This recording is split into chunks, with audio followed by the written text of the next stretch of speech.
Assalomu alaykum azizlar. Mana yuqorida aytib o'tgan bosh miya qon aylanish surunkali buzilishi to'g'risida bir necha bor mavzular aytib o'tdik va mana shu surunkali bosh miya qon aylanish yetishmovchiligini qanday diagnostika qilamiz?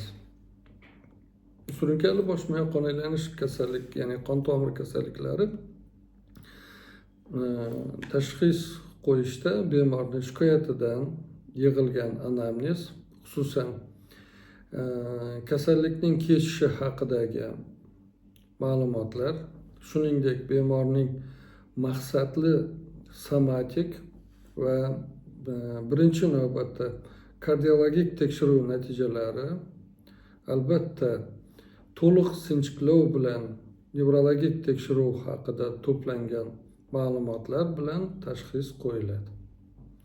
Bunda surunkali bosh miya qon aylanish yetishmovchiligi odatda umumiy yurak qon tomir kasalliklar fonida o'zini namoyon qilganligini sababli bu holatni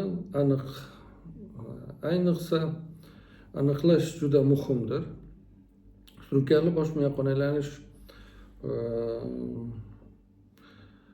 aylanish yetishmovchiligiga shubha qilingan bemorni tekshirish paytida yurak sohasi va shu bilan birgalikda aorta yoyi va uning shoxlarini rentgenologik tekshiruvdan o'tkazdiramiz. Elektrokardiografiya qilib ko'ramiz, yurak faoliyati qanday ishlayotganligi to'g'risida. Renofalografiya qilib ko'ramiz. Arteriya va venoz qon tomirlari qanday ishlayapti, ya'ni bosh miyani o'zida.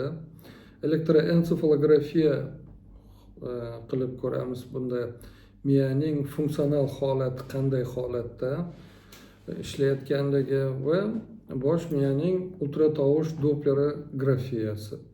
Ya'ni yurakni, bosh miyani, ya'ni yuqorida aytib o'tgan ichki uyqu arteriyasi va karotid arteriyani, umurtqa arteriyalarini shu anaqa teshikni kengligi qancha, o'sha normativlarni bir ko'rib chiqiladi. Oftalmoskopiya. Bunda ko'z ichidagi tomirlar holatlari ko'riladi. Va yana shunga qo'shimcha kompyuter tomografiya yoki magnit rezonans tomografiya orqali muhim diagnostik ma'lumotlarni olish mumkin. Ba'zi hollarda ayniqsa aniqlangan bosh miya tomirlarining asosiy tomirlarini angiografiya ko'rsatiladi.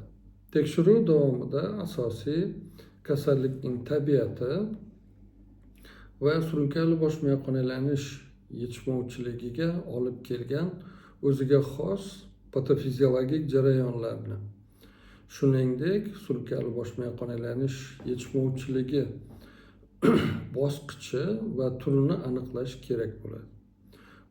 Bularning barchasi bemor uchun eng mos davolashni ta'minlash uchun zarur hisoblanadi. E'tiboringiz uchun rahmat.